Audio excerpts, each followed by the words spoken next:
Hello everybody, back here again for Vlog a Day, and today is Thursday the 17th, and today was a lovely, gorgeous day outside. Hot, on so many levels of hot. Got warm, actually then it cooled off nicely, had a little bit of rain come through, and turned out to be a beautiful, beautiful day. So, got this morning ridiculously early again with the puppy. I end up sleeping out here on the couch because my bride had so wonderfully been secondarily exposed to COVID at work. So we just thought, hey, to keep this extra level of protection, she's going to be at the north end of the house, we'll stay at the south of the house, and try to not interact at all, if as little as possible kind of scenario. So went ahead, woke up from there, got around, got a couple of things done, and partly I think so it's just like I didn't have as much to do. I don't know, it was that whole thing of I got their dogs out, got them to go potty and stuff. The pup showed up, out with the pup. He just wants to play and wrestle. Holy crap, it's amazing. So I took him and the young lab outside, let them fight and wrestle a bit until they started making too much noise. I had to kind of chew their butt for barking because it's too early. It's it's like 6 o'clock in the morning at this point, and these dogs can't be outside barking and waking up everybody, including my bride and or the neighbors. Just not cool. So finally got them back inside, got them chilled out enough, kept them playing quietly enough. They're not quiet, but quietly enough to basically wait till my wife got up. She got around. Once she was up and it was full on go mode, they could get out and they could play a little more. I took the Doberman out, got his walk in and stuff because he can't be around the other dogs. He's a pain in the butt. So from there, I got the rest of my vending stuff loaded up, and I took off to go run my route. I gave her specific instructions of what to do with these dogs and these dogs and these dogs. This is where everything has to be done before you leave. And I'd asked, hey, if you could, we talked about it yesterday, so I'm like, just kind of hang out here as late as possible. Go to work as late as you can. Maybe even go in a little bit late. That way the dogs are not here alone by themselves any longer than they have to be. The two pups were outside in the backyard chasing and wrestling and just having the heyday of their life until she was ready to go to work. So the longer they're out there, the more energy they'll burn off, the less likely they'll be to annoy the crap out of the old lab and my Great Dane when I'm gone. So leaving them there, and then of course the shitty Doberman's back in the north end of the house with a secondary gate up and a door, so there's really no risk at all there of them coming anywhere near each other. So we're all good. So I head out. I get to my first spot a little bit later than I wanted to, hit some traffic, which kind of sucked. But I got out. I was there plenty early enough. I was there at the same time I would be getting to Sam's Club normally. So I just, it is what it is there. So I was able to get that taken care of. Went and filled the spots, hit them. I get to the first spot, and one of my machines has 3 motors that aren't working, kicking out cans of soda, and I don't know what's going on. It's a machine that everybody hates. It's a Sega, basically Healthy You Vendier, whatever the hell it is. Nature to You vending. It's one of the shit versions that Sega made that they sold tons of them, and everybody in the world hates them. I have virtually no problems with these things. Hardly ever do I have problems with these things, and this thing is giving me troubles on so many different levels. So it literally just out of nowhere, I got three motors down, and I basically took some photos of it, kind of the little video of what it was. I'm going to put on the Facebook page when I got home to see if anybody in the Vending Nation can help me find what it needs to basically help fix the thing. If it's motors, if it's codes, if it's whatever kind of scenario of what it might be. So went ahead, got that filled up, went to the next spot from there, got it taken care of, ran over to my third location. It was not hard. It was just, time consuming. I'm trying to rush through stuff, trying to get things done as quick as I can so I can get back and deal with the puppies so I don't have to have them home alone any longer than they need to be.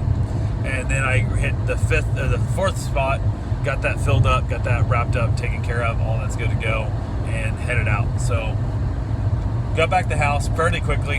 Did decide to stop and get gas. The car was low on gas. Been driving back and forth to go see her dad and everything else, yada, whatever.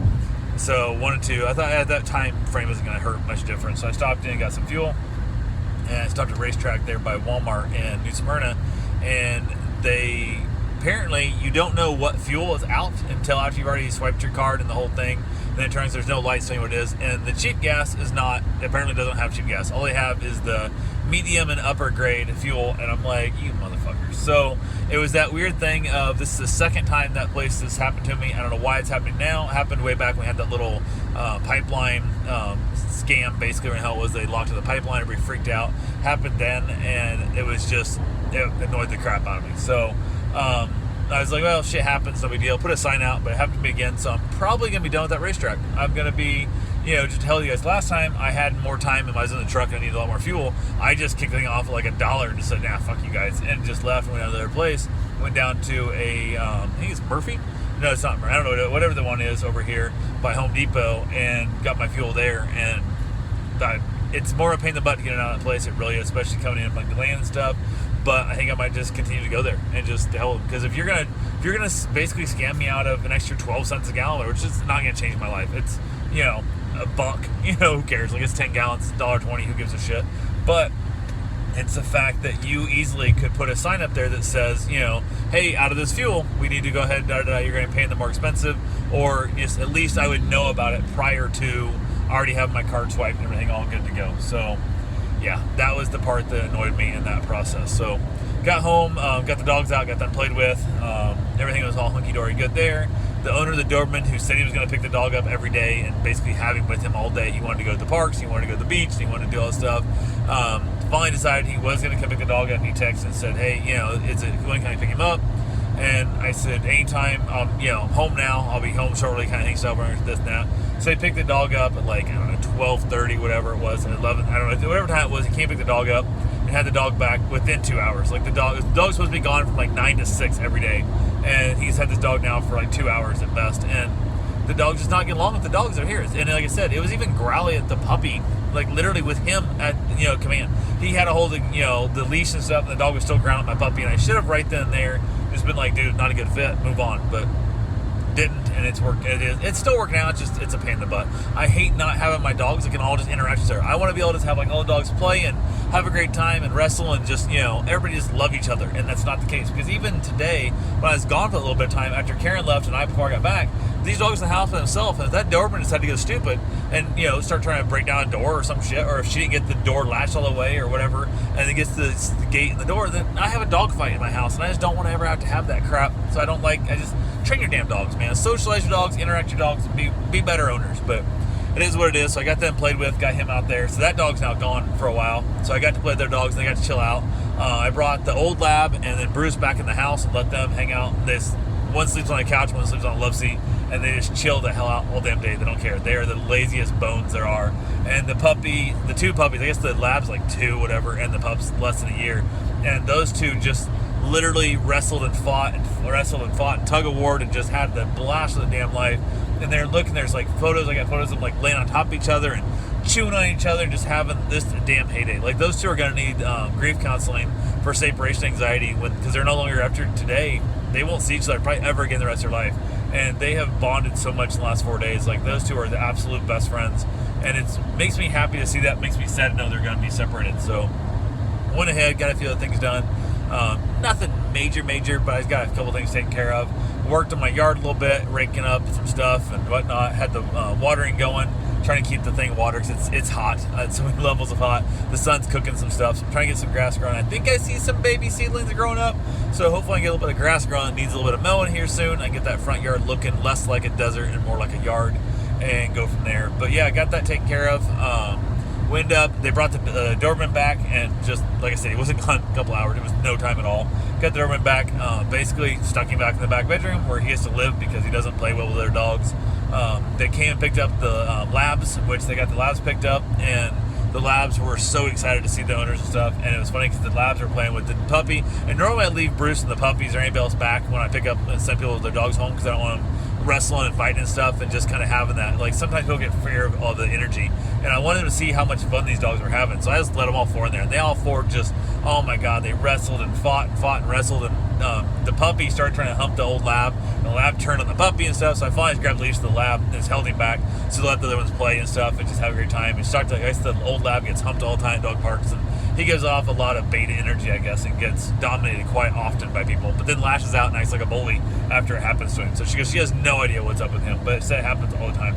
So he never bites anybody, he just goes after him, just growls and snarls and has a hell of a time with it. So no clue. I don't know. It is what it is. So, but they hung out there for a while. We got to play around with the dog stuff, had a good time. They packed up, they headed on home. Everything was good there. They picked up the puppy, and he was getting home. Actually, Karen came home a little early. The puppy ended up going home a little bit late, so actually he he was here after she was home before he got here, which is nice.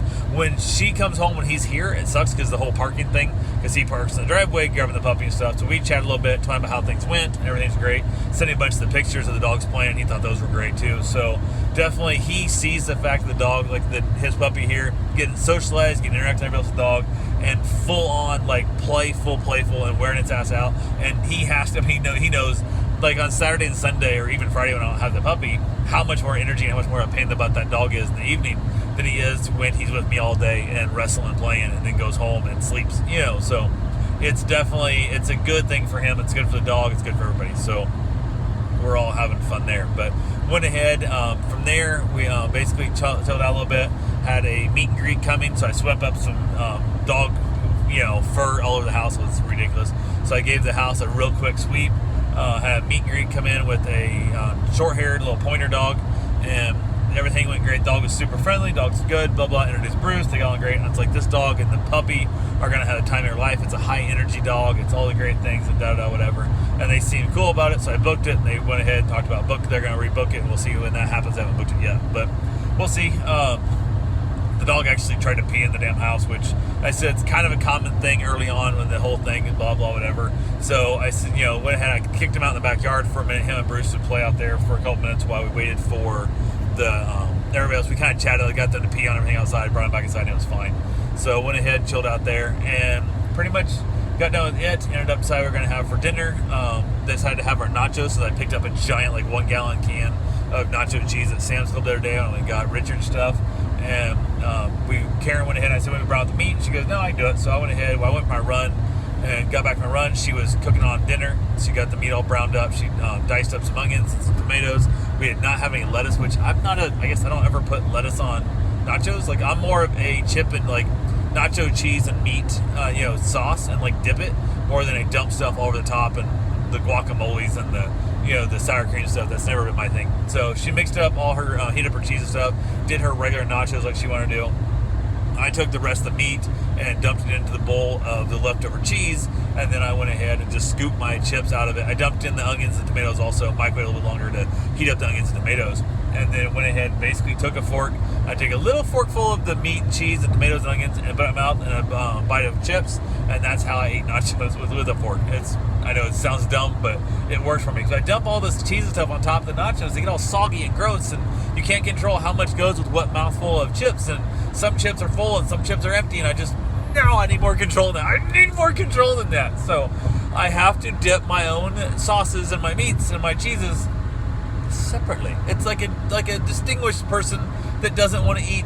I don't know. I'm fucking weird. I know it. I'm weird as shit. But we got that done. Watched a little bit of NCIS together, and she sat completely opposite side of the room, away from me. Just sucks because, like I said, we're trying to be near each other and stuff and whatnot. And then we basically chilled out there. I actually headed outside to have a cigar. I actually smoked a cigar I've had for almost 10 years. I got to think about it. I thought it was 5 years or so. I know I had at least 5-6 years. I had it before I moved down here to Florida. I've been here 5+ years. And I started thinking about it. I think I actually had a cigar possibly while I was still married to my first wife. And that was 2012. That ended. So this is going on. I don't remember. It just, yeah. So it's an acid brand. It's an acid nasty, cone-shaped thing. And not a fan of acid. It was probably some package deal, that I got the whole buy 40 cigars, you get 40 free or some shit. It was one of the free ones that I was not a big fan of, kind of thing, that just sat there. And I took a bunch of them that have been in kind of my humidor moving around that are ones that I don't plan on smoking, threw in a bag, and they became my throwaway or giveaway bag, and or my not really in the mood for a cigar, but I don't know what I'm in the mood for, I guess. More not really in the mood. No, I don't know what I'm in the mood for, or a cigar I might have to throw away. I might have to put down, if something comes up, if I know I have somebody calling me and needs me to go help them, I don't know when the call's coming, I'll smoke out of that bag, because that way I don't care. Like I said, this one's, I know it's a minimum 5-6 years old, and it might be 10 years old in my possession, and I haven't smoked it yet, so I didn't care. And it was not great. It really was not great at all. It was what it was. It worked. It just was not good. So it smoked hot because the cone shape heated up the smoke. I was not a big fan. So it is what it is. But anyway, that's all I got for right now. I slept back on the couch. She headed back to the bedroom, had the whole thing, and was good to go. So, but since the rest of the dogs went home, we let the Doberman out after the meet and greet, let the Doberman out, and him and Bruce have been doing just fine. Like, they've been chilling out, just like nothing happened. But I don't know what the energy was with him and their dogs. I don't know if it was just too many dogs inside a building, but he did it out in the yard. The guy claims he goes to the dog park all the time with him. He claims he has no troubles at all, but he did have a bite mark on his head from a dog fight at the last, shelter, dog grooming or dog boarding place he had and stuff. So who the hell knows? But I just starting to learn that fucking people suck and they'll lie to you. So anyway, that's all I got for right now. I will talk to you guys tomorrow. Have yourself a safe, wonderful day. Thanks for watching.